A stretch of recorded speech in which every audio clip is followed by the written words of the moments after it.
Okay. Part two. So they go back.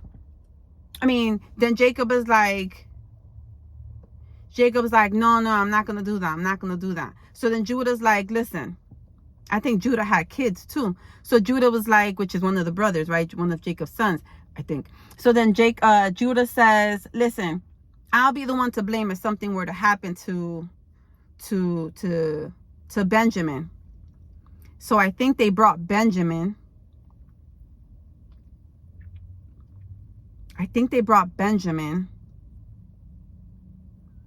Dag, now I don't know. I think they brought Benjamin. Then, you know what? I brought my Bible today too. I studied a little bit, but not really. But let's see. Was that Genesis? That must have been like Genesis in the 30s. Hold on, y'all.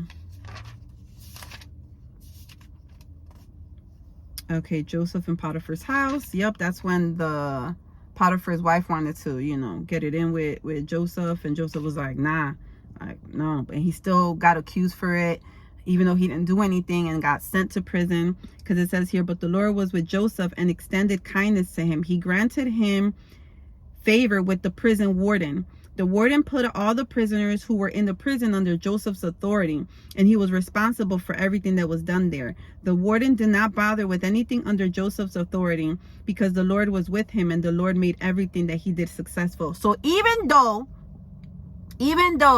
they tried to do harm to him, right? Potiphar's wife accusing him that he wanted to sleep with her forcefully, and which was a lie, was sent to prison. But because the Lord was with him, he was covered by God and protected him. And then it goes on to say, Joseph interprets two prisoners' dreams, which was the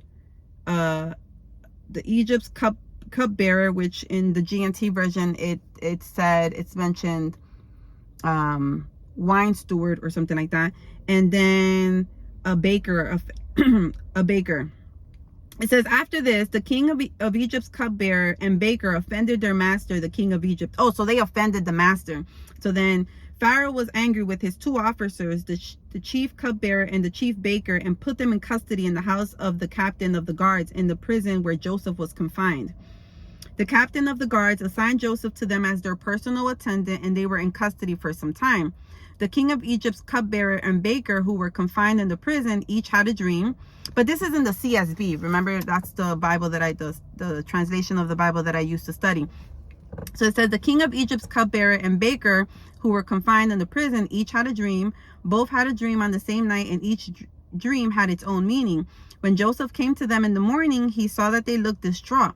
So he asked Pharaoh's officers who were in custody with him, his master's house, why do you look so sad today? We had dreams, they said to him, but there is no one to interpret them. Then Joseph said to them, don't interpretations belong to God? Tell me your dreams. So the chief cupbearer told him his dream and everything that I said in part one, right? So then Joseph interprets Pharaoh's dream, which is one of the masters in that time. So he interprets the dream. It says,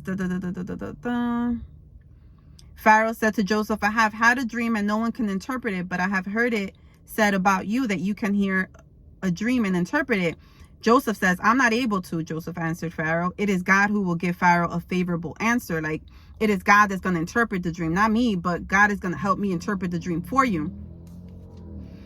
So Pharaoh said to Joseph, in my dream, I was standing on the bank of the Nile when 7 well-fed, healthy-looking cows came up from the Nile and grazed among the reeds. And so he breaks down the whole dream. Then Joseph said to Pharaoh, Pharaoh's dreams mean the same thing.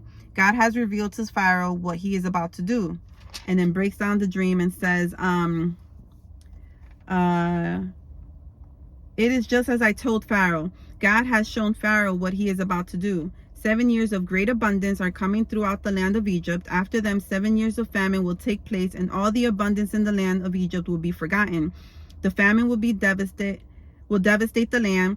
The abundance in the land will not be remembered because of the famine that follows it, for the famine will be very severe.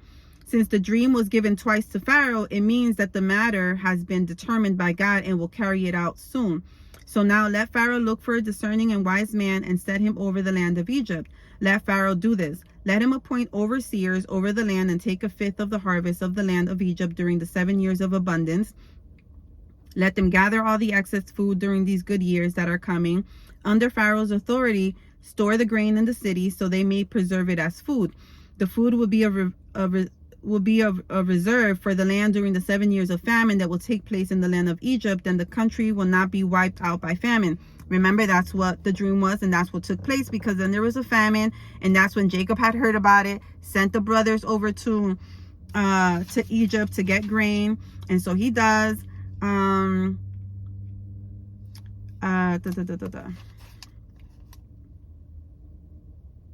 Judah's plea for Benjamin. Okay, but Judah approached him and said, "My lord, please let your servant speak personally to my lord. Do not be angry." What? Hold up a second. No, I skipped this part. Joseph's final test. Oh no, I skipped a part. I skipped a lot of parts. But Judah convinced Jacob to let Benjamin go with him. Right? Oh, but then this is what happened. The men took, okay. But Judah said to him, the man specifically warned us, you will not see me again unless your brother is with you. Okay, remember? Then he takes, okay, this is when he's convincing the dad. Then Judah said to his father Israel, which was Jacob. Remember, Jacob's name was changed to Israel. Send the boy with me. We will be on our way so that we may live and not die. Neither we nor you nor our dependents. I will be responsible for him. You can hold me personally accountable.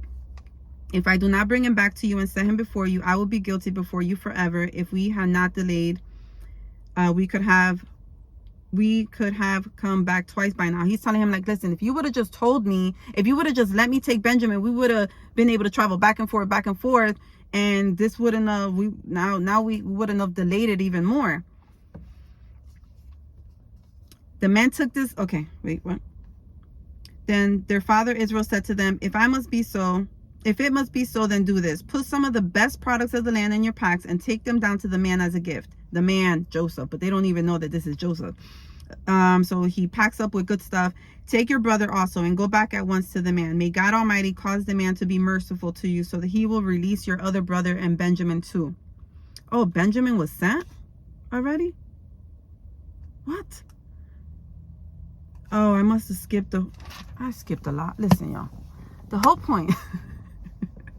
I'm skipping a lot of parts because I'm trying to explain it. I'm trying to give a recap. But the whole point is that the Bible is so good, y'all.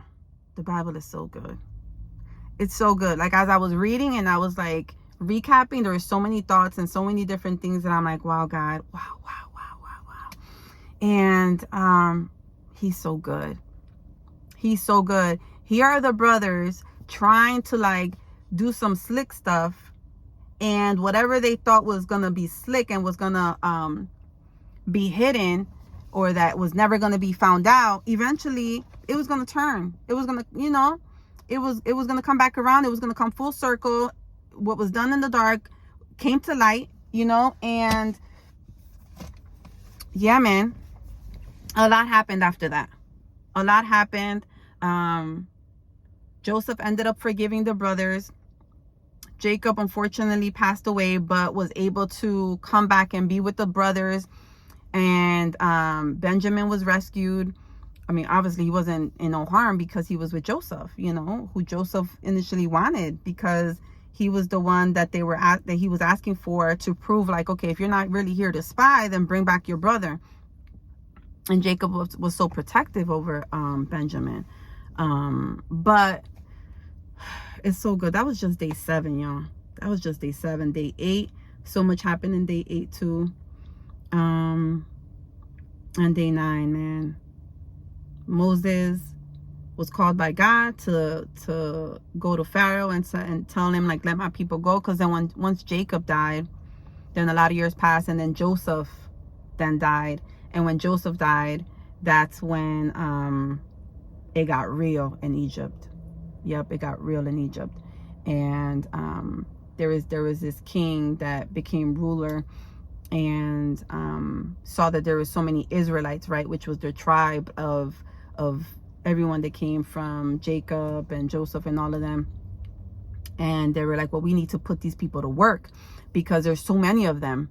And we got to keep them distracted and make them slaves, become slaves. And then, but they went through a lot. And then that's when God said, I hear them. I hear their cries. I hear their, cry for help. And so God called Moses, who was actually one of the Hebrew boys, but he actually, his mom, when she gave birth to him, because I believe they were trying to kill like all of the firstborns. And so what the mother did was she put him, like protected him, gave birth to him or whatever, and put him on a river. And then the little sister was keeping an eye. And then Pharaoh's daughter, I believe it was, saw the baby, got close to the river, and saw the baby in the basket, and told the little sister, right, Moses' little sister, was like, oh, do you want me to have one of the ladies, like one of the midwives, like take care of him until he's ready to then be brought back to you? And she was like, yeah, do that. And so she brought him back to his mom, her mother, like, and so that's a whole, like, a lot of revelation came to me and understanding on that. And then Moses was, raised as an Egyptian, not a Hebrew. And so he ended up seeing somebody do some harm to one of his people, his Hebrew, and he probably didn't understand, like, why do I feel like I have to protect this person? So he did, and killed the guy. And then, but then there was another guy who, after some time, saw like he was beefing too, and Moses was trying to defend the Hebrew. And then the one guy was like, oh, so you're gonna kill me like you killed that other guy? And then he got scared. Moses got scared and ran. He ran away. And then some time went by too, and then he got older, and then that's when God called him, and by a burning bush. Yep. And so yeah, it goes on. It's so good. It's so good. Anyway, all right, that is it. It's already 2:31. I only got like now 30 minutes of lunch, but it's okay because this is worth it. This is better. This food, this spiritual food, is so delicious. Okay, anyway, toodles.